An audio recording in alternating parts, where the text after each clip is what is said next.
Bem-vindos ao Me Conta Seu Processo, seu espaço para passar pelos processos da vida na companhia das suas amigas psicólogas. Episódio em família hoje. Total família, gente. Os nossos convidados hoje são pessoas muito especiais para mim, para a Fabiola. Quem está aqui hoje com a gente para falar sobre masculinidade é o Diego, que é esposo da Fabiola e meu amigo, e o Aldenis, que é meu irmãozinho caçula, meu bebê. Bem-vindos! Vocês estão prontos para este momento? Falar sobre masculinidade com a gente? É que vocês já apareceram várias vezes nos episódios, né? A gente sempre falava, não, porque uma vez eu e meu irmão, a Fabiola não, porque eu e o Diego, porque o Diego. Vocês são as pessoas mais expostas nesse podcast, então nada mais justo que vocês participarem também. Eu acho até que a gente expõe mais eles do que a gente bem próprio, mais, né? bem mais. Então hoje é o direito de resposta, nossa. Isso. Mais ou menos. A gente continua sendo roxo. Bem-vindos, estamos muito felizes que vocês estão aqui hoje. Apresentem-se. Bom, primeiramente agradecer a vocês a oportunidade, né, de usar a gente como exemplo de masculinidade. Meu nome é Aldenis, eu sou irmão da Priscila e eu já avisei para ela que eu ia falar isso, que se eu sou o homem que eu sou, devo tudo isso a uma mulher. Então a Priscila, ela tem um exemplo enorme na minha vida, assim, de me ensinar mesmo como ser um homem, e eu estou muito feliz de estar aqui hoje na presença de vocês. Eu já tô emocionada. Apresente-se, meu amor. Meu nome é Diego, eu sou companheiro da Fabiola. Assim como meu colega, a Fabiola também é muito importante no meu processo do que é me redescobrir como homem, né? Que realmente o nome do podcast de vocês define muito essa parte da masculinidade. Realmente é um processo por causa da forma da nossa sociedade, como foi feito, né? Eu agradeço muito a oportunidade, principalmente também pela confiança de vocês na gente. É algo muito valoroso, ao mesmo tempo vocês como mulheres muito perigoso, confiar em homem, né? Acho que não preciso nem falar, vocês sabem muito bem disso. E eu acho que é legal até a gente ressaltar. Por que a gente pensou em fazer um episódio sobre masculinidade, né? A gente quer descer a lenha nos homens? Não necessariamente. Mas, na verdade, o nosso público foi majoritariamente mulheres, né? A gente tem ouvintes homens, né? Vocês são ouvintes do podcast, né? Que são homens, mas a gente sempre focou mais em mulheres, até por a gente ser mulher e falar dos nossos próprios processos, né? Porque esbarra muito na questão do feminino e tudo mais. Mas a ideia de trazer um episódio só para falar de masculinidade não é no sentido de num tom pejorativo ou de ataque. É para trazer num lugar de também homem tem questão e sofrimento. Homem não é só abusador e ataque, são maus e ruins, né? A gente sabe que a nossa sociedade coloca homem num lugar muito de poder, e aí o poder, ele engloba a não sensibilidade, né, o não acesso a emoções. Então, é legal trazer homem como humano, né, assim, como um ser humano. Então, tem sentimento, sofre, chora, sente dor, saudade, amor, né, para trazer mais para essa questão humana mesmo, né, da coisa. E eu acho que do ponto de vista subjetivo também, né, quando a gente pensa no machismo estrutural, ele também reverbera em sofrimento para os homens, né? É claro que tem vários outros recortes de poder, quando a gente pensa na parte profissional, entre outras, né? Mas na questão da subjetividade, o machismo também exerce uma opressão nos próprios homens que muitas vezes são impedidos de entrar em contato com os seus próprios processos, de mergulhar um pouco pra dentro, de dar sentido, né? Fica tudo muito Superfície, né? Na superfície e limitado, né? Assim, tem que ser assim, assim. Da mesma forma como as mulheres podem também vivenciar isso. Então, a gente fez essa dobradinha de episódios. Um falando sobre feminilidade, que foi o nosso lugar de conforto, né? De poder falar disso. E esse para complementar, né? Porque vocês são pessoas que a gente confia muito para poder falar disso, de um ponto de vista não só de desconstruir coisas, né? Mas principalmente de construir, né? Porque eu acho que a questão é como que é isso na prática, como é que é vivenciar isso na prática. E é a ideia do podcast, né? Então, estamos super felizes de poder debater isso com vocês, né? E a gente também pensou bastante, né, nos temas, a princípio, pensando em falar principalmente com mulheres, mas esse assunto também é importante para ser falado entre mulheres, né? Então você, mulher, nossa ouvinte, esse episódio também é importante, né, para você estar aqui. A gente tá vendo uma série de bolhas que estão se formando na rede social, falando de relações entre homens e mulheres. Então, a ideia da gente trazer esses episódios também é se comunicar com as mulheres a respeito da masculinidade, mas com respeito também aos homens, né? Sim, exatamente. E aí eu acho que pra gente iniciar, né, esse bate-papo, né, queria que vocês falassem um pouquinho pra gente como é que vocês percebem isso, essa questão da subjetividade, como a Fabiola colocou, né? Como que é pra vocês o acesso das emoções, dos sentimentos? Porque a gente sabe que a questão da vulnerabilidade, em geral, ela é um peso, né? Não posso mostrar minha vulnerabilidade. Mas mulher, a gente tem um aval, porque a mulher, por conta de um monte de imagens deturpadas, né? A mulher, ela tem espaço para isso, como se ela só servisse para isso, inclusive, né? Mas isso é uma outra questão. Mas o homem a gente sabe que não, que tem que esconder a vulnerabilidade às 7 chaves. Como é que foi pra vocês isso, assim? Entrar em contato com emoção, expressar sentimento, aceitar afeto, demonstrar afeto. Como que é pra vocês? Vamos lá. Eu acho que aí a palavra que mais define seria o silêncio do homem, né? A nossa formação como homem, desde pequenininho, o que é ser homem, a gente nunca teve, não sei a sua experiência, mas acredito que seja algo unificado, pelo que eu já consegui conversar, que é um dos pontos difíceis, a gente nunca teve um ensinamento. Meu pai, não sei se o pai do seu pai, o pai dos outros homens, nunca ninguém sentou e falou, ó, isso é ser homem, o que é ser homem, como que se aprende a ser homem, né? A gente aprende muito vendo, imitando, acompanhando, e outras fontes de inspirações que vêm, que são outros homens que a gente vê mídias e outras referências. E com isso traz um silêncio que é onde que entra a parte da emoção, que a gente não conversa sobre. Então, ao mesmo tempo, é muito engraçado, porque você fala, como assim o homem fica silenciado e tal, sendo que em falas de mulheres tem homem falando, presidente é homem, isso é homem, chefe é homem, tudo é homem, sempre tem um homem falando em tudo, mas é uma fala para poder silenciar o verdadeiro sentimento e a verdadeira conversa. Então, quando a gente está aqui em grupo com seus amigos, você não fala que você está passando um problema.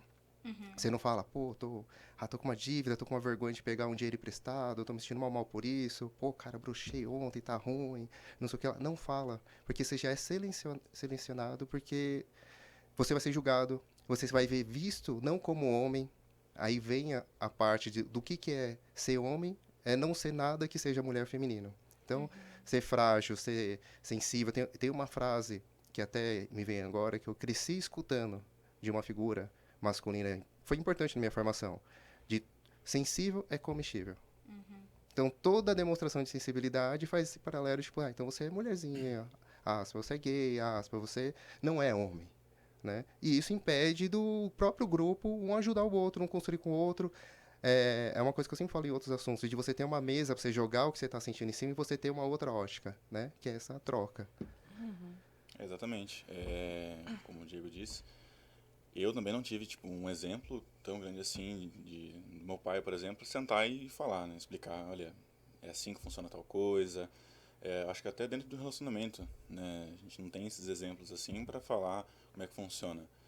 E aí a gente vai buscar exemplos externos, né? Muitas das vezes eu posso dizer das minhas experiências, as coisas que eu aprendi e eu fui vendo foi na rua, né, com os amigos. Então, ninguém sabia nada e todo mundo, sei lá, tentava se ajudar de alguma maneira. E as questões da vulnerabilidade, ela é vista como uma fraqueza, né, dentro da sociedade, tanto quanto o homem quanto a mulher, né? Obviamente com o homem muito mais ainda. Tem até um livro da Brené Brown, que é A Sorte Segue a Coragem, que ela fala, né, das questões da vulnerabilidade, do processo de desconstrução que ela passou, e eu, lendo esse livro, me trouxe várias coisas, uns insights muito bacanas, né? De que realmente, hoje em dia, é tudo assim, infelizmente, né? No nosso processo de desconstrução de masculinidade, a gente encara a vulnerabilidade ali como é fraco, né? Mulherzinha. Então, infelizmente, é muito difícil de conversar com outros homens a respeito desse processo. Né? Então, fica cada vez mais difícil e o homem vai procurar uma mulher para falar. Né? Quem abre espaço, quem entende realmente para conversar. Né? E ao mesmo tempo a gente coloca em um risco quando vai conversar com a mulher, que às vezes impede essa abertura, que é onde que eu até coloco. com o fato da Fá ser uma pessoa importante para esse meu processo, que é a famosa friendzone. Friendzone.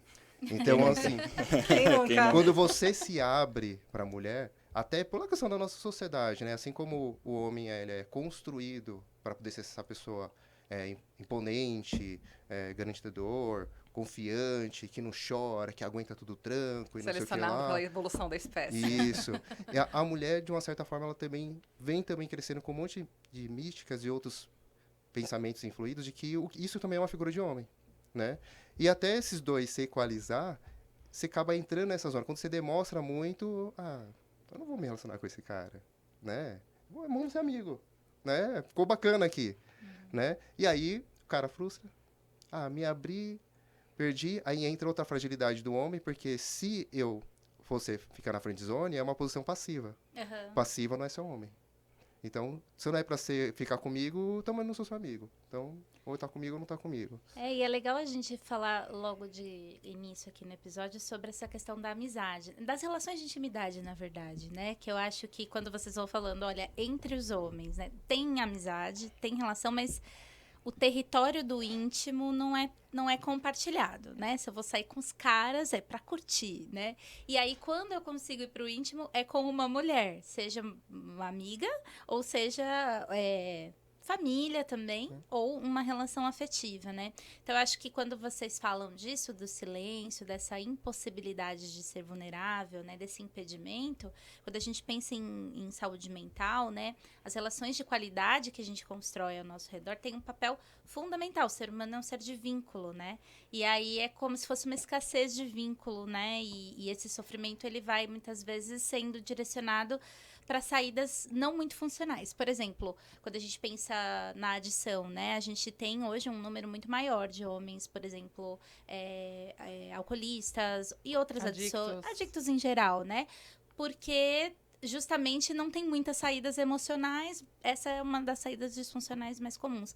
Ou, inclusive, os índices que a gente tem de sofrimentos emocionais mais complexos, tentativas de suicídio ou suicídios realizados, também a maior parte são homens, né? Estatisticamente falando.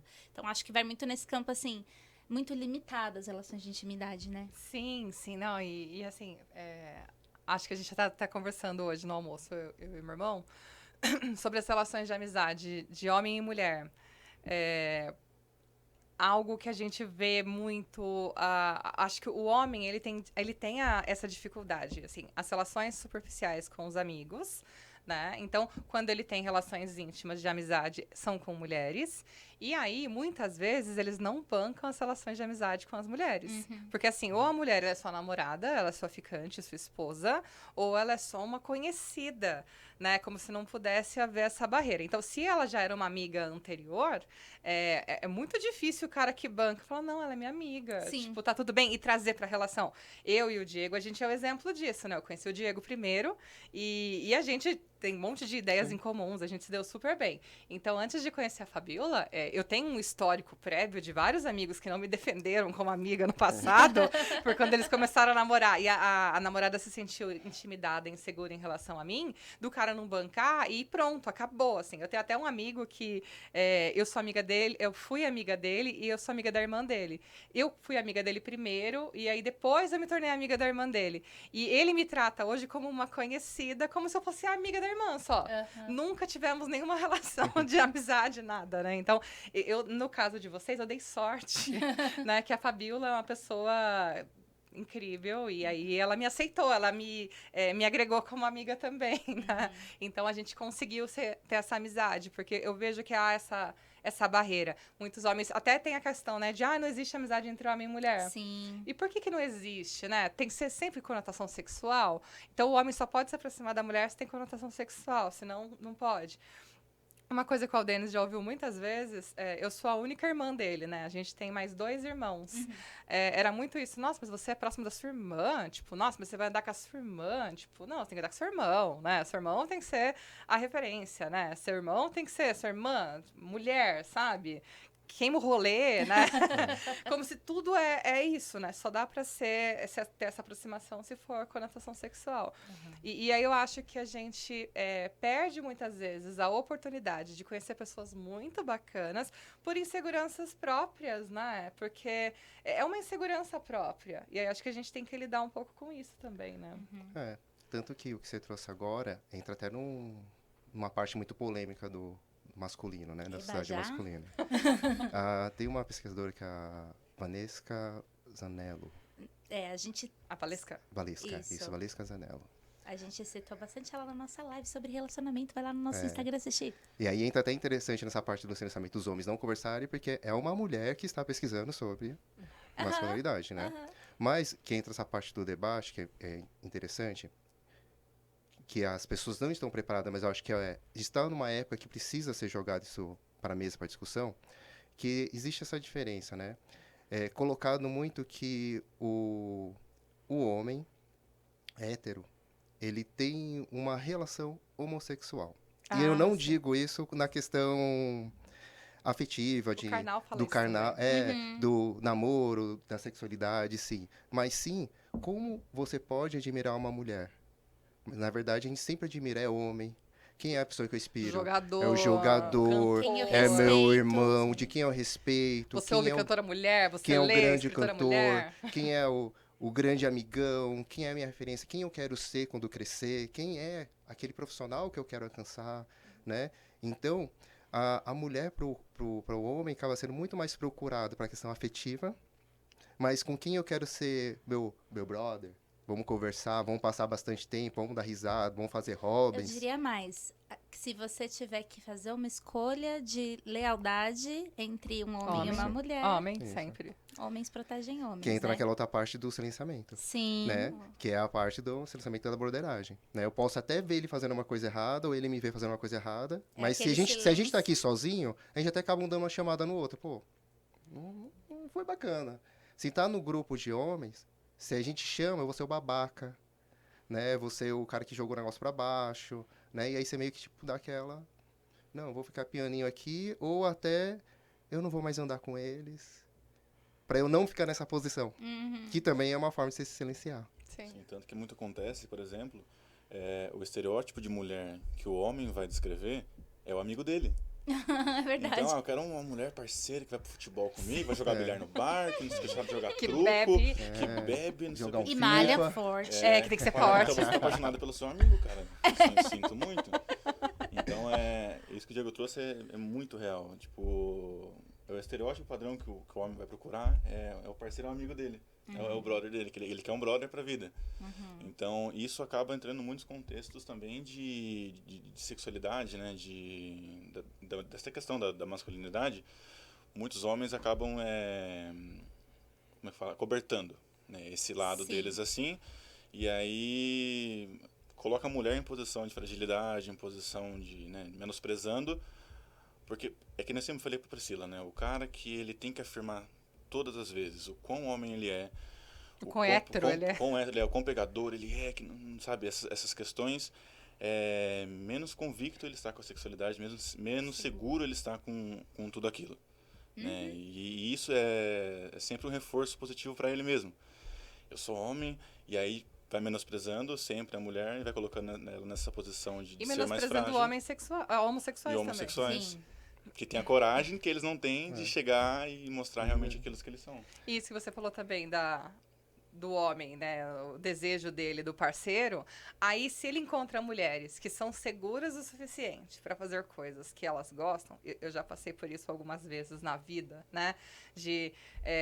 Você é a amiga descolada que bebe, que gosta de futebol e que gosta de sair e tudo mais. Aí você não é a mulher para namorar. Aí não é pra namorar. Exatamente. Isso que eu ia falar. Na verdade, é quase como se, assim, não tem como atingir. Eu não sei se vocês viram que viralizou um áudio, o cara falando assim, mulher que...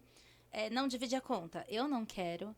Mulher que não sei o que, eu não quero. Ele faz uma lista tão grande. É muito sacrifício pra gostar de mulher. Que chega uma hora que você fala, o cara tá sendo obrigado a gostar, né, de querer ter uma mulher. E assim, isso não é um problema também se você não gostar, mas o que a gente tá colocando é que acaba ficando impossível poder ser um objeto de amor. Sim. Aí vai ser um objeto sexual, para procriar, né? Para crescer a família e para fazer trabalhos invisibilizados em casa. Sim. Então é o cara que casa, ele é super família, mas o amor dele, a dedicação dele tá muito mais direcionada a outros homens, né?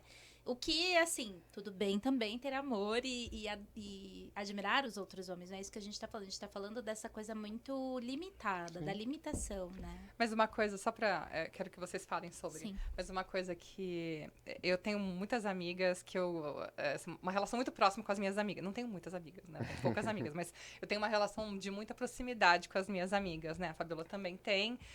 Que assim, acontece alguma coisa, a gente quer compartilhar, tanto boa quanto ruim, né? Como que é pra vocês isso? Porque assim, eu sei que ambos têm relações de amizade com homens, mas eu queria que vocês falassem um pouquinho disso. Como que é isso? Se acontece uma coisa de muito boa, de muito ruim, eu sei que você vai me procurar e você vai procurar a Fabiola, mas como que é isso? Compartilhar coisas. Porque pra nós, mulheres, pelo menos eu e a Fabiola, nesse contexto, né? Pra gente é natural. Sim. Né? Eu encontrar uma amiga e compartilhar, tipo, nossa, tô passando por uma BO, assim. Ai, amiga, eu tô num momento muito legal, assim, tô feliz, tô curtindo. Então, pra gente é natural isso. Como que é pra vocês? Porque eu sei que muitas vezes a conversa fica no raso, né? Super. Como que é isso? Então, é uma das maiores dificuldades que eu vejo. Que é até uma coisa muito contemporânea especificamente para mim. A maioria dos meus colegas, dos meus amigos, uns se afastaram mais, ou eu me afastei mais, a gente foi se distanciando, porque a maioria das conversas sempre parte do princípio da competição. Então, se eu estou com outro colega, a gente volta para a infância, para aqueles pilares da nossa formação do que é ser homem, de eu tenho mais do que você. Então, a gente chegou para conversar, a gente fica naquela conversa sobre tal assunto, minha profissão é melhor que você, eu estou melhor mais sucedido, eu fiz tal coisa, eu não sei aonde, eu passei. É sempre aquela aprovação de mostrar que eu sou mais homem, que eu sou mais homem, que eu sou mais homem, que eu sou mais homem até que você. Né? E não rola. É difícil ter essa troca, mesmo mais profunda, né? Conto nos dedos com quem eu consigo ter essa conversa. E os homens que eu consegui ter essa conversa não foi inicialmente por uma demanda masculina, mas sim por um recorte racial específico meu. Que foi a porta, foi a fragilidade dos dois, que permitiu os dois se acessar. E aí, assim, deu que os dois respeitou a dor um do outro. E aí a gente expandiu para o universo masculino. Porque essa também é uma outra questão. Além da questão da masculinidade, no seu caso também tem a questão racial. Sim. Que é um outro recorte da sua vida também. E até na formação na minha masculinidade, o homem aceito pela sociedade é um homem branco. Sim. Então, além de eu tentar formar minha personalidade masculina, eu tentei formar minha personalidade masculina como um homem branco. Então, é aquela coisa de sempre estar perdendo essa disputa na roda. Sempre ser... até uma frase que eu falo pra Fábio, eu nunca sou o preto o suficiente. Então, nesse caso, eu nunca sou o branco o suficiente. Nunca sou o homem suficiente. Porque eu não sou branco. E é muito difícil ter essa troca. É muito difícil. E chega uma hora que, assim, ou você entra na roda, então eu vou ter um uísque mais antigo. Sim. Ou se eu tô na 5ª série, eu saio com todo mundo da sala. Nunca pegou ninguém, mas já sair pegou com todo mundo na sala. Né? Ou cada fase da pessoa ela vai adaptar essa competição. Sim. Né? E você que jovem, o Denis é o mais jovem da mesa, né? Então como é pra você essas relações sociais agora no meio dos jovens? Porque eu sei que é algo que é diferente, porque você tem irmãos mais velhos, né, que você lidou com o nosso ciclo social, né, dentro de casa, transitando, e aí você construiu o seu próprio ciclo social, mas herdando o nosso também. Como que é pra você isso? Olha, eu digo que eu tenho uma boa rede de apoio, né, então... Obviamente, que são as pessoas que dá para contar no dedo, que você vai ter uma conversa mais profunda, de contar essas coisas. Mas em relação a amigos, eu tenho até um privilégio de ter um nicho legal. Né? Então, até amigos da faculdade, né, ou algo do tipo, são pessoas que realmente eu consigo ter uma troca, né, em conversar sobre assuntos, às vezes, assim, né, de conotação sexual, umas coisas, sei lá, tô com dificuldade de tal coisa. Assuntos mais sensíveis que não tem como você conversar com qualquer pessoa. Mas também tem aquele nicho de amigos que a gente se comporta como se fosse um animal. Né? Então, aí perde. Mas aí é saber diferenciar, né, também, né? É que nem uma coisa que a gente sempre fala um pro outro, às vezes tem que desligar um pouco, né, a questão, talvez até da militância de algumas coisas ou outras, mas obviamente... É porque a sua geração é bem militante, É né? complicado. Aí é outro complicado, problema. É outro problema. Se a nossa a gente faz piadas que seriam canceladas, as de vocês estão cancelando as nossas piadas. Então eu sempre tento buscar um melhor nicho possível, assim, Sim. de amizade, né? Mas eu tenho uma boa estrutura, assim, né? Mas realmente é complicado. Você procurar alguém, conversar, ter conversas profundas, assim, falar dos seus medos, das suas fragilidades, das coisas que você já passou. Não dá pra contar no dedo, obviamente, com quem você consegue ter esse tipo de conversa. E você que tem o estereótipo hétero top padrão. Bastante. As pessoas, elas me julgam muito, né, de começo, assim, né? Te enquadram nesse... Porque Heterotop. tem a cara do heterotop mesmo, assim, né? Então, se comporta como um, assim. Mas aí depois eu gosto muito de ouvir o feedback, né? O feeling depois. A pessoa, nossa, você é diferente daquilo que eu pensava. Ela fala, vai. Julga mais. Julga mais. Mas aí eu também não culpo, né? É meu jeito de vestir, meu jeito de me cuidar, né? Cortar o cabelo, fazer a barba, essas coisas e tudo mais. E isso foi enquadrado no estereótipo, né? Um adulto funcional. Adulto funcional padrão, né? Que se cuida. Mas eu não ligo porque até me afasto, né? Um pouco assim, de pessoas que estão sempre ali me julgando. Falam, pô, você nem quer me conhecer, então beleza. Né, então tranquilo. Mas é como o Diego falou, realmente, dá pra contar no dedo. Mas eu tenho uma boa base, bacana, assim. Mas aí, uma das primeiras pessoas que vem é a Priscila, obviamente, né? Que vai lá falar as coisas, meu irmão, minha namorada. Então, mas eu tenho o privilégio, assim, de ter bons amigos, uma cabecinha legal, assim. Por mais que sejam jovens, Jovens. eles têm uma cabecinha bacana.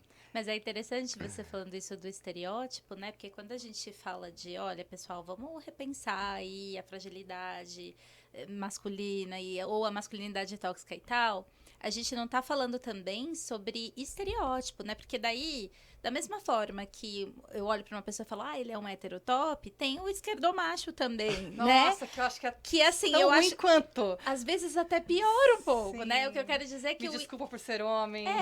ou então assim, ai, nossa, eu sou muito desconstruído, eu pinto a minha unha, mas E eu quero ter um relacionamento aberto só com mulheres. Exato. Mulheres e mulheres. Então, assim, a questão não é a performance, né? Assim, como a gente apresenta a masculinidade, assim como não é como a gente apresenta a feminilidade. Mas como a gente consegue conversar sobre, refletir sobre as estruturas, entender o que a gente quer atualizar, né? E aí eu acho muito interessante você falando disso, né? E acho que é até legal vocês falarem um pouco dessa coisa também do corpo, né? Da potência, porque daí a gente tá falando aqui dos estereótipos, também o homem é muito colocado nesse lugar de que tem que não pode ter a barriguinha, né? O famoso assim, não pode ter a barriguinha, tem que manter o corpo, tem que manter a funcionalidade, tem que trabalhar muito, o trabalho tem que bater laje. né? Tem que ser uma coisa de carregar peso. Isso. E também, assim, e se o homem tiver a barriguinha, tudo bem se ele for casado. Assim, Porque ele só porque casar pode cuidar engorda. da aparência se ele for solteiro. Porque ele ainda é um produto pro mercado consumir. Exatamente. Né? Não, que consome, com certeza, né? É consumidor. Uhum. Mas se ele tá casado, aí ele tem o aval para. Acho que seria legal vocês falarem. Eu vejo que, assim, a nossa masculinidade é construída em cima de dois pilares. O poder laboral e o poder sexual. Então, na nossa cabeça, hoje, eu, Diego, adulto, funcional, trabalho, trago renda para minha casa, sustento a minha família, logo, eu sou um bom marido, sou um bom pai, sou um bom amigo, sou um bom ser para a sociedade e ponto. Não preciso fazer mais nada, porque eu trago o alimento para dentro de casa. Precisa lavar uma louça. Então, se eu trago o alimento para dentro de casa e eu ainda funciono na cama, que seja só pela minha cabeça de que eu consigo ficar mais do que 5 minutos, eu sou o melhor cara do mundo. Sim. E acabou. Tá resolvido. Tá resolvido. Né? A existência. Entretanto, o tempo vem. Uhum. E aí, o tempo vindo, vai vir os jovens com mais energia para o mercado de trabalho, com tecnologias que dominam melhor do que nós, que muitos de nós acabam parando no tempo, não se atualiza. O corpo também não vai ser mais o 5, vai para o 3 segundos. E aí, começa a entrar na parte que a Fá trouxe mais cedo. A parte da saúde mental, o suicídio, porque a pessoa começa a sentir o cara inútil. Porque assim, já que eu não trago tanto dinheiro para dentro de casa, eu não sou mais um bom pai de família, não sou mais um bom marido. Não sou um bom homem. Não sou um bom homem. Eu cresci sem ter minha rede de amigos para poder trocar minhas dificuldades, então eu não sei comunicar. Tá tudo reprimido. E além disso, tem uma privação de atividades de interesse Sim. também, né? Que às vezes a gente acaba percebendo essa limitação. Vai para atividades que não são sociais, geralmente videogame, pornografia, Isso. vai ficar isolado, porque se eu não tô sendo potente, eu não posso ser visto, né? E aí, enfim, isola. vão surgindo todos esses grupos que a gente tá vendo surgir, enfim. E E até aí- o social, eu acho, que aí também tem Sim. o que é aceito. Né? A atividade social é só o que é aceito. Então, futebol é aceito. Isso. De repente, o cara queria jogar, sei lá, queria jogar vôlei. Ou ele quer Pintar. estudar cinema. Dança, pintura em tela. É. E outra, aí vai ser um velho rabugento saudosista. Porque ele vai ficar lembrando na época que ele era potente, na época que eu tinha o carro do ano, na época que era isso, e Que vou ganhava, ficar sei lá, quantos mil por reclamando mês. Que transava com não sei quantas mulheres. quantas mulheres, e aí coloca o plus da parte masculina. Você tem uma equação já pra isso. Já tem isso tudo. E aí, nisso, você vai se deprimindo e aí você acaba sendo, fortificando a estatística, que é o homem que mais comete suicídio. Então, é o homem que mais mata outros homens, que mais mata outras mulheres, que mais mata a si mesmo, Sim. né? Então, acaba sendo essa peça na sociedade. Então, quando eu vejo a discussão, quando começa aquela discussão alta, até entra nos nichos da militância, cada um pega um lago, é igual eu vejo muito, acompanho distante, né, a treta do feminismo preto, do E feminismo feminismo branco. branco, né? Existe dentro da masculinidade, dentro da sociedade, essa discussão toda do que é. E eu vejo que a masculinidade, sim, o machismo em si, ele acaba sendo uma doença para a sociedade, né? Porque é isso que eu falei agora. Então, o homem, ele é o que mais mata os outros, é o que mais mata a mulher, é o que mais mata as outras minorias, é o que mais se mata. E isso impacta uma sociedade como um todo em violências e outras estruturas também. É o adulto funcional, né, desse que você comentou, por exemplo, um senhor, né, que já construiu uma família. É o que sempre me pega, assim. Eu acho que é o adulto funcional, o homem funcional, se colocar em posição maior sempre. Aham. Né? Então o homem, ele vai lá, ele arruma as coisas que quebram na casa dele, ele tem que pintar a parede da casa dele, né? Então, tipo, entre um conjunto de coisas assim, ele acha que acaba ali, se limita ali, né? Então acho que a falta desse repertório, né, de habilidades manuais, né, de saber lavar uma louça, fazer uma comida. Tem muito homem hoje em dia que, se você largar na casa, morre de fome. Ou Né? vive de miojo. Ou só vive de miojo e iFood da vida, Sim. né? Mas não Infarta sabe. com 50 anos. Então, Tem isso também, sim, homens morrem mais cedo, né? morre mais também. cedo, o homem é responsável, né? Sim, TCE, ele ABC. tem a formação do córtex pré-frontal dele ali, mas ele parece que não formou nada depois. Né? Ainda é complicado. Mas é isso que ele falou. E aí eu acho que a falta desse repertório de coisas vai levando para ser um adulto adicto. Então leva para o Sim. alcoolismo, para as drogas e mata. E mata outras pessoas. Violência, né? Violência, gera violência. E acho que, pegando esse recorte também da saúde mental, vocês são pessoas que já fazem terapia, né? E eu e a Fabiola, né, no consultório, eu atendo homens, né? Acho que você também atende, né? Então, é difícil, a gente percebe que há um movimento de dificuldade, assim. Então, quando o cara consegue transpor todas essas barreiras e chegar lá no consultório falando, olha, eu preciso de ajuda, no meu caso, como eu trabalho com avaliação, a porta de entrada é essa. Porque tudo bem eu procurar um psicólogo se eu acho que eu tenho TDAH, se eu acho que eu tenho autismo, se eu acho que eu tenho alguma coisa que é um transtorno do neurodesenvolvimento. Parece que aí tem um aval. Nunca, pelo menos pra mim, nunca veio um homem falando eu tenho depressão. Ansiedade, tudo bem.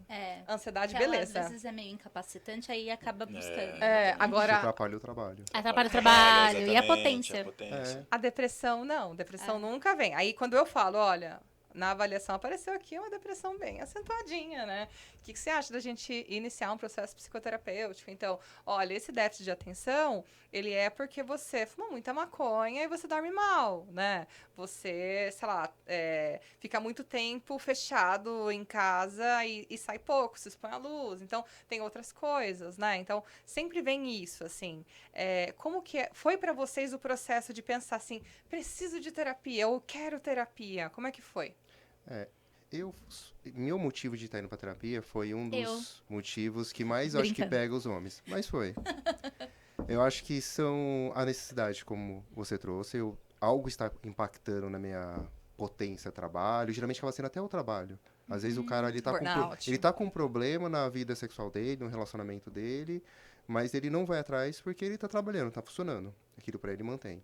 Então, ou é o trabalho, ou entra algum problema emocional específica, meu caso, que começa a dar choque com o relacionamento. E você sabe que é seu, e você sabe que tá atrapalhando o relacionamento, mas você só vai quando a outra pessoa, no caso, a minha companheira, ou a mulher, que geralmente é a figura que acaba representando isso, e te trazendo, ou às vezes quando não marca, quando faz até o papel da mãe, como era Eu na não sua fiz, construção. deixando bem claro. Eu marquei. Mas você Mas fez mas uma pedi- pesquisa de mas pedi psicólogos indicação. indicados? Fiz. Pedi indicação para não correr risco. Que eu já fui um que me deu Mas trabalho. eu deixei, eu fiquei quietinha. Eu deixei você Me deu ver trabalho. seu processo. Mas eu acredito que seja muito esse risco de perder ou o trabalho, ou perder uma pessoa, ou um ambiente que ele se sinta seguro e que ele goste. Eu acho que perceber, tô depressivo. Não, porque depressivo é fraqueza.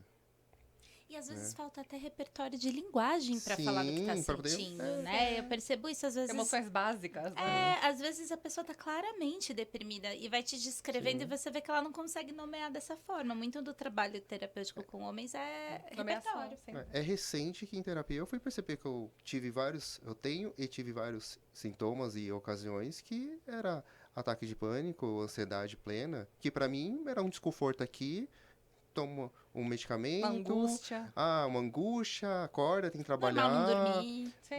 Não, é boleto que tá ali pra pagar, tem que pagar o boleto, por isso que chega tal dia, eu tô assim, tal. E aí depois que eu fui conseguir, hoje, né, tô jovem ainda, não tô jovem, mas tô jovem, mas hoje fui perceber isso. E entra nessa parte do repertório, né. Meu processo, meu primeiro contato com a psicoterapia foi na infância, né? Então, não sabia de nada, né? Obviamente quem Foi conduziu, levado fui levado. pra alguém que eu quis. Mas é que nem o Diego falou, é sempre pela necessidade, né? Eu voltei a fazer terapia mais ou menos 1 ano e meio atrás, por questões de desempenho da vida, né? O trabalho estava muito maçante, as questões da faculdade, mas aí é que eu não sou muito exemplo, né? Eu tenho uma psicóloga em casa, na minha vida, então eu Cresceu com a cresci psicóloga em ouvindo casa. isso, né? Então eu sempre falo que eu aprendi a psicologia por osmose na vida, né? Então eu cheguei e falei, tô sentindo isso, preciso voltar para terapia, né? Então, diferentemente do Diego, eu tive, né, ele também tem um apoio dele, mas é que eu cresci muito com esse apoio, então para mim já foi mais fácil, né, chegar e falar, Priscila, tá acontecendo isso, tá complicado tal coisa, dificuldade no sono, né, muita ansiedade.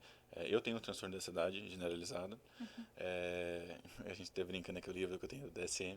Eu me identifico com um personagem de um livro ótimo, é o DSM.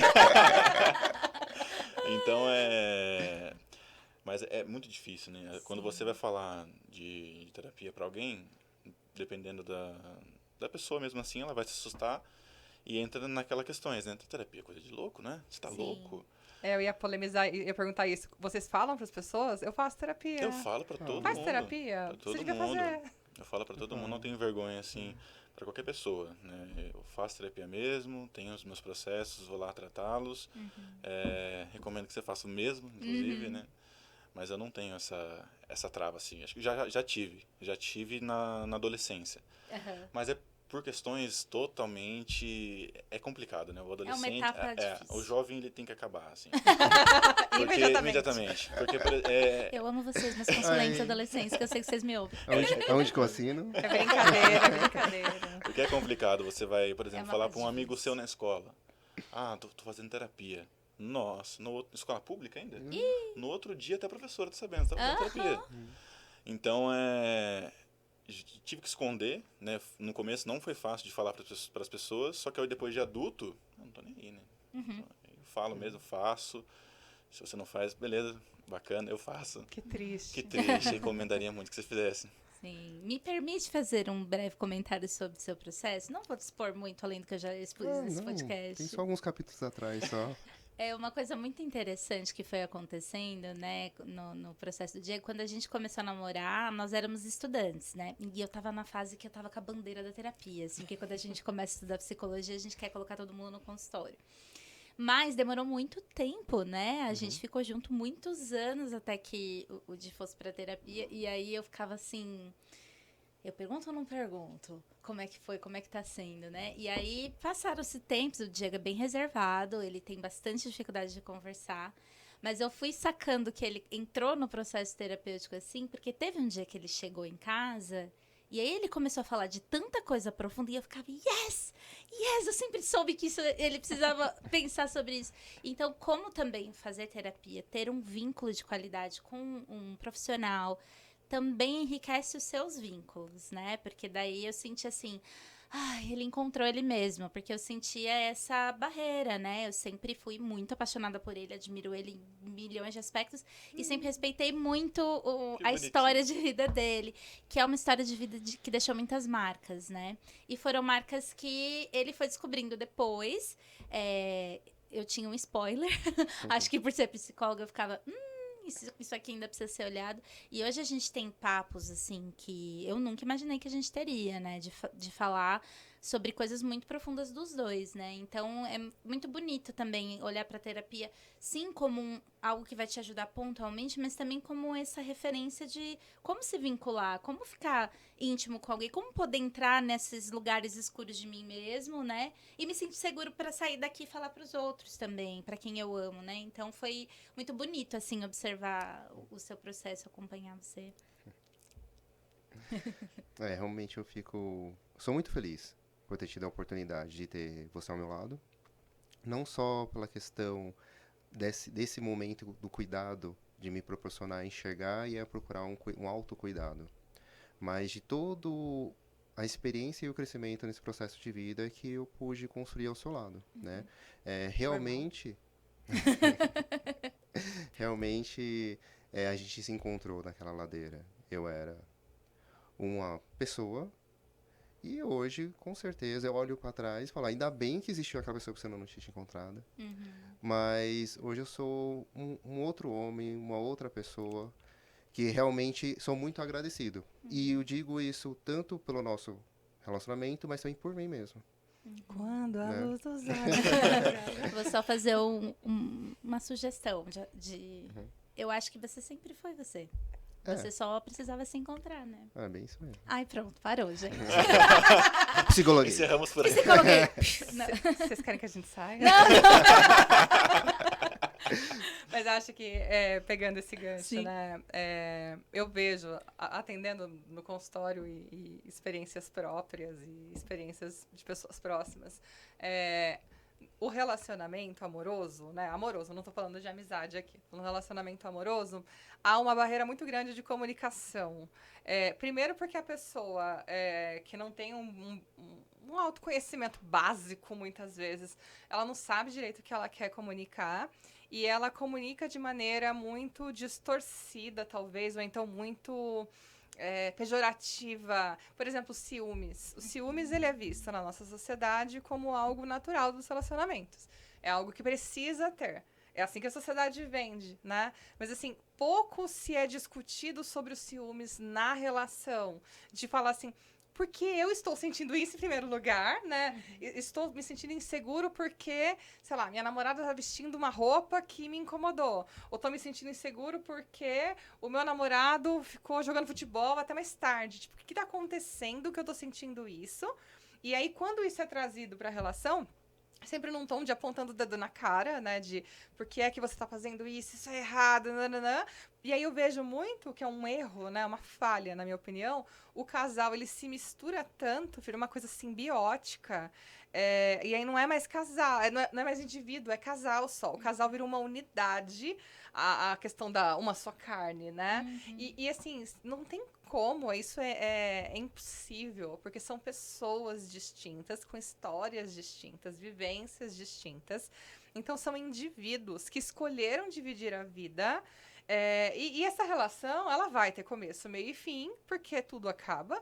Pode ser que acabe quando morrer, né? Velhinhos, né? Que é felizes para sempre, e pode ser que não. Isso também não desvalida a história da relação, porque às vezes a pessoa ficou lá, tipo, 10, 20 anos casado, junto com alguém e tal, dividindo vida.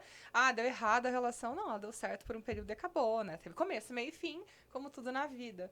Mas eu acho que é pouco falado sobre isso, assim. As pessoas vão sentindo coisas e guardando, e aí explodem, e aí a agressividade... A agressividade não surge do nada, sabe? Ninguém acorda de manhã falando, eu vou bater no meu parceiro, eu vou bater na minha parceira, né? É algo que é gestão emocional, regulação emocional em falha, né? Então, quando há o ciclo de violência, é por baixa regulação emocional.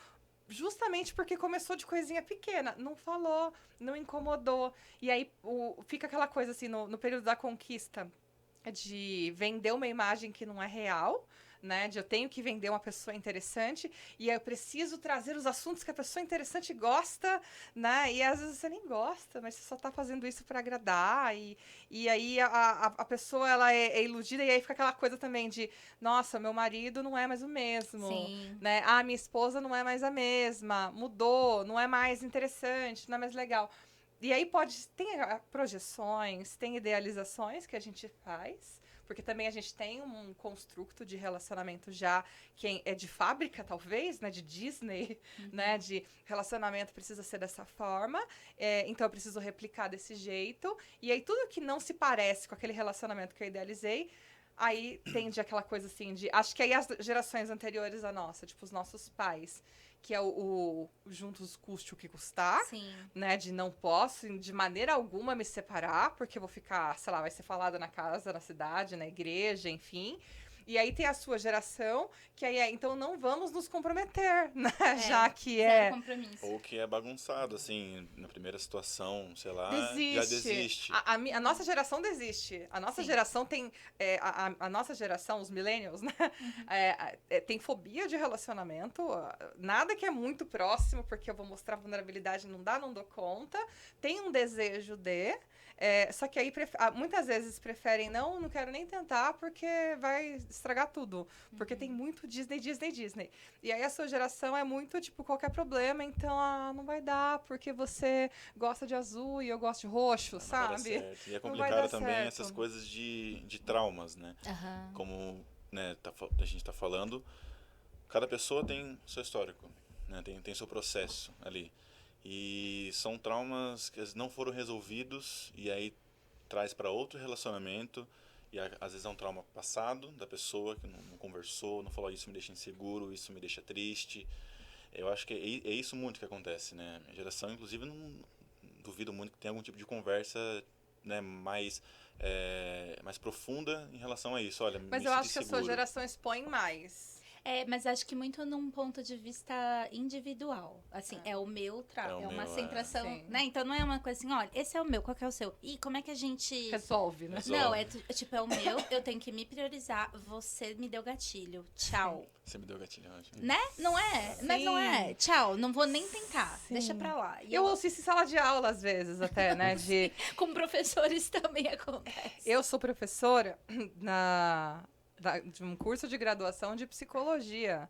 E tem aluno que vem falar comigo no final da aula de professora, deu gatilho que você falou na aula. Eu falo, mas porra, se eu tô dando aula no curso de psicologia Só tem gatilho. e filho. eu não puder falar de coisas que são A gatilhos, gente só fala disso. eu vou falar disso aonde, né? Você vai atender o paciente e fala, não fala sobre o suicídio pra mim, é gatilho. Não fala sobre complicado. obesidade, é gatilho. Se retire da minha frente, por favor. Até vendo a questão que a gente trouxe agora da homem, terapia, geração, eu fico pensando, a solução seria para o machismo os homens fazerem terapia?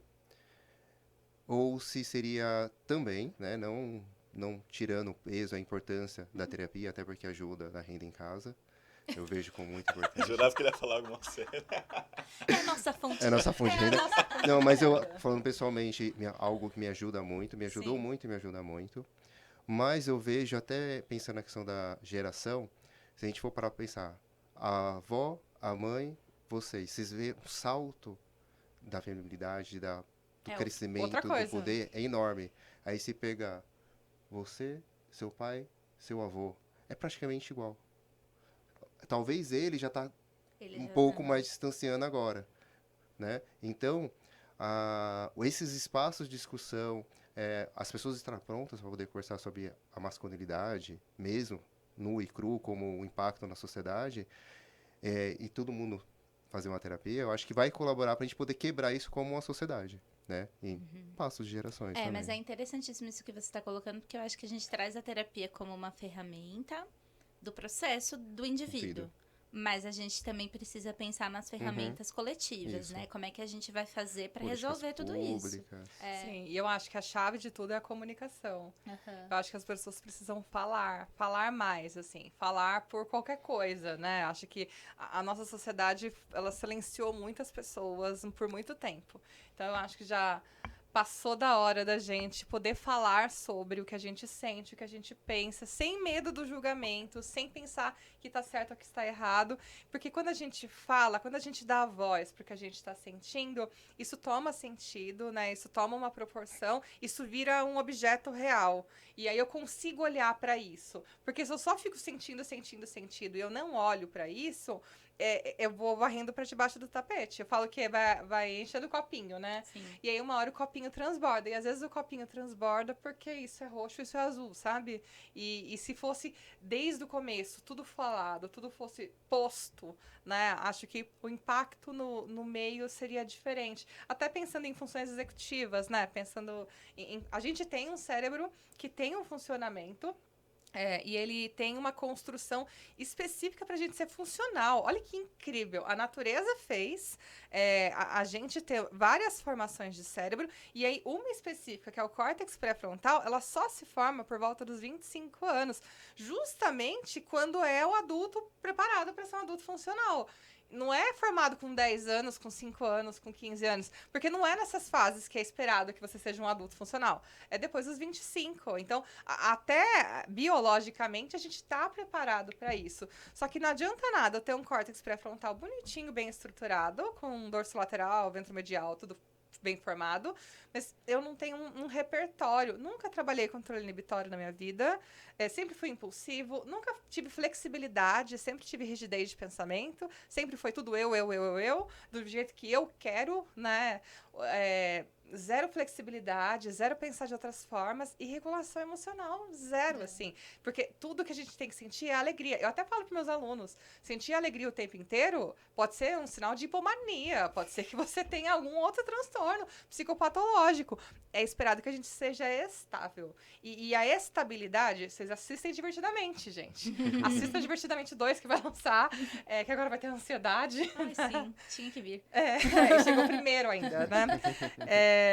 Mas é isso, é emoção básica. Então, se é emoção básica, a gente não se droga pra sentir raiva, a gente não se droga pra sentir tristeza, é porque eu fui feito pra isso. Fui feito pra sentir tristeza, pra sentir raiva, pra sentir alegria, pra sentir medo, pra sentir ansiedade. E puxando o gatilho desculpa cortar a fala, das questões da terapia mesmo, Sim. hoje em dia eu vejo que está muito banalizado.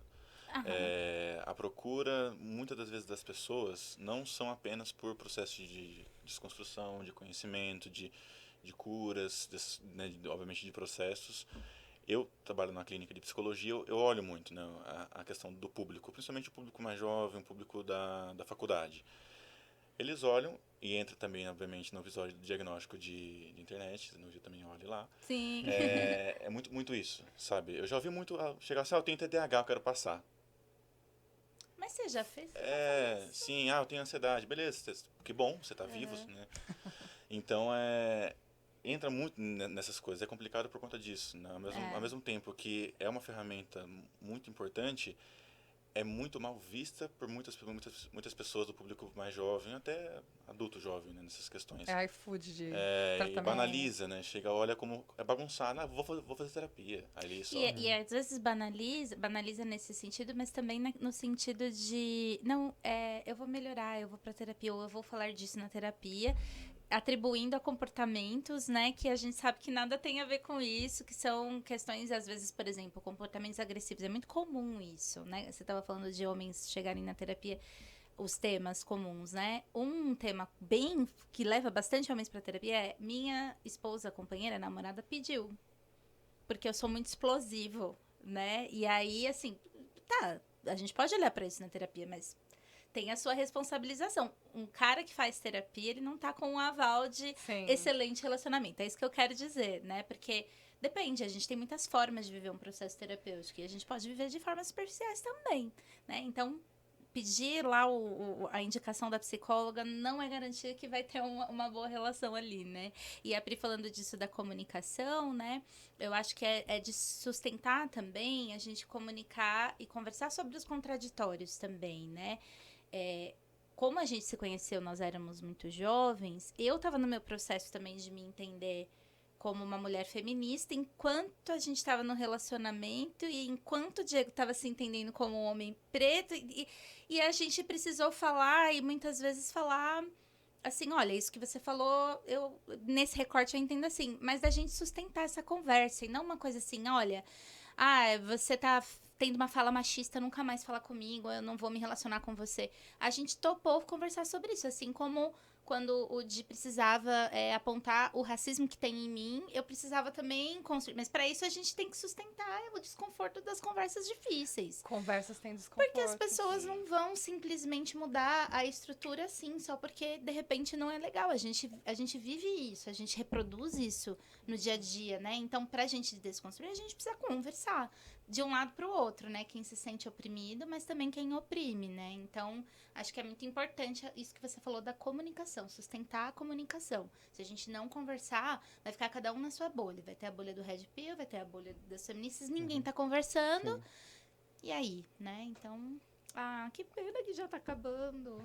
Mas eu acho que foi muito importante, né, a gente trazer esse tema e trazer vocês, que são pessoas que a gente se sente confortável para falar disso também, né? Porque a gente já conhece vocês, né, de outros carnavais. Mas acho que é legal porque vocês são pessoas que a gente consegue conversar, que tem essa troca, né? E que bom que a gente consegue ter isso em relações tão próximas, né?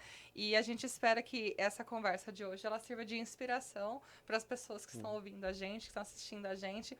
Conversem, falem sobre. É desconfortável pra caramba, não é gostoso conversar. Ainda mais quando a gente fala sobre as nossas vulnerabilidades, né? Mas é tão importante. E aí você vai vendo que, como a Brené Brown fala, a vulnerabilidade ela aproxima, porque ela te torna humano, né? Quando você tá no papel idealizado, na figura idealizada, e tentando bancar isso, é uma figura de mentira, né? E ela te distancia do seu parceiro, da sua parceira, porque ela sabe que ela é humana. E aí, se você tá lá no idealizado e tá sustentando isso, não vai aproximar. Agora, quando você mostra, não, eu também sou humano, também tenho medo, também tenho insegurança, fica mais fácil da relação fluir, né?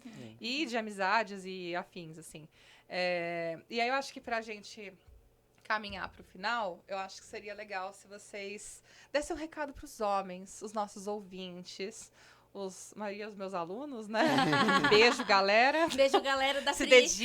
dediquem, tá chegando o final do M2 semestre. tá aí. M2 está aí, minha prova vai ser legal. Dependendo de quantas curtidas tiver. Compartilhamento. Mais na média. Olha que legal, né? Me cobre, quem sabe. Aí eu vou ver se assistiu o episódio inteiro. Tem que estar logado. Eu queria deixar duas coisinhas para os colegas, se tiverem, duas indicações. Um é um documentário. Só pegar o nome certinho que ele tem disponível no YouTube, então não precisa apagar. Pegar o nome exatamente, vamos lá. É um documentário que se chama O Silêncio dos Homens. Legal. Tá? Ele recorta várias frases de vários homens, de vários cenários, várias classes, homem hétero, homem gay, homem trans, tem toda uma construção que trabalha essa questão do silêncio dos homens. E um outro é um TED Talk da Valesca Zalenda, onde que ela fala por que xingamos homens e mulheres de forma diferente. É bom esse TED Talk. Ele traz o trabalho da palavra, e só um recorte pequeno para a gente entender qual é o trabalho, ela discute muito sobre o xingamento vagabunda e vagabundo. Que para o homem é o cara que não trabalha. Vai para um lado, para a mulher, já vai para um lado Da sexualidade. da sexualidade. E aí ela trabalha muito, e aí esse é um trabalho de pesquisa dela. Queria deixar esses dois para vocês escutarem. Eu acho que o que eu posso colocar de indicação, a partir do momento que vocês forem ver esses dois materiais, se permitir discutir contigo mesmo e com pessoas que se sentem seguras, homens ou até mulheres também.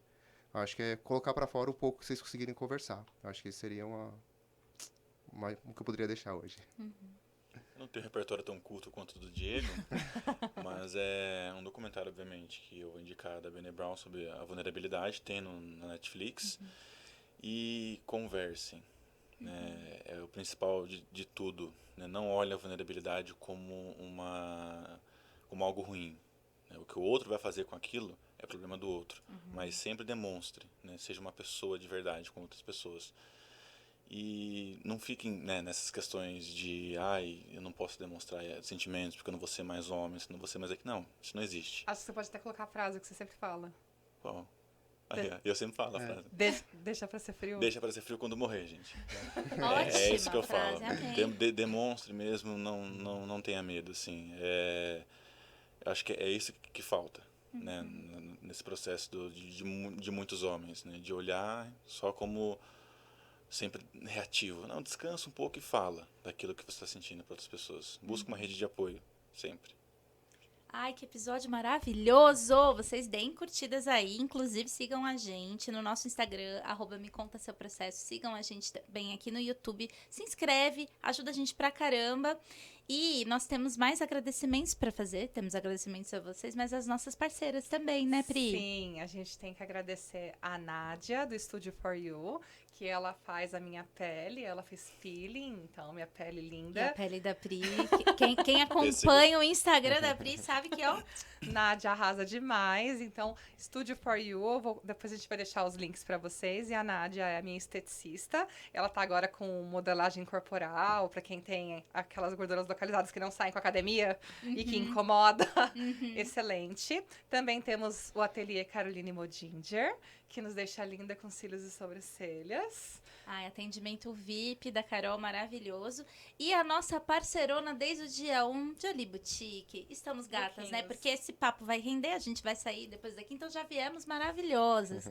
Muito obrigada às nossas parceiras. Se você quer ser nosso parceiro também, entre em A contato. gente é aberto para parcerias. Muitíssimo obrigada. Eu, por mim, a gente faz parte 2, parte 3 desse papo, porque ainda faltou muita coisa pra gente falar, mas foi bom demais ter vocês aqui. Muito obrigada, Obrigado. gente, pela disponibilidade de vocês, por se exporem também, né? Porque é uma exposição.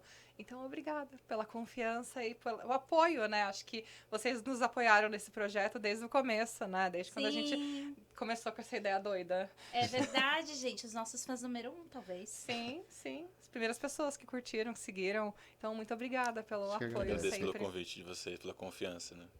É isso, pessoal. Esperamos vocês no próximo episódio. Um Beijo. beijo.